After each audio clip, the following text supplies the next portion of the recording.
ભાગ્યશાળીઓ,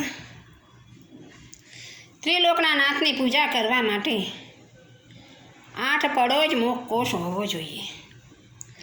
કદાચ છે ને કોઈને ગુંગણામણ થાય કે નાના બાળકો રૂમાલને ન રાખે તો પછી એને પૂજા કરવામાં ગૌણ કરી નાખવાનું, ખાલી જમણા અંગૂઠે એને સ્પર્શ કરી દેવાનો.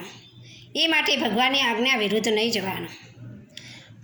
કારણ કે એટલા બધા આપણા શ્વાસોશ્વાસ દુર્ગંધમય હોય છે તે એના માટે દેવો પણ આપણા મૃત્યુલોકમાં નથી આવતા કે દુર્ગંધ છે તો આ તો ત્રિલોકના નાથની આપણી દુર્ગંધ કઈ રીતે આપી શકાય?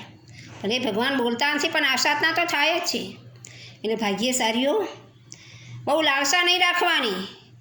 એક જમણા અંગૂઠે તમે સ્પર્શ કરાવશો બાળકોને તો એની ભાવથી પૂજા થઈ જ છે. એવું નથી કે નવ અંગે જ પૂજા કરાવી.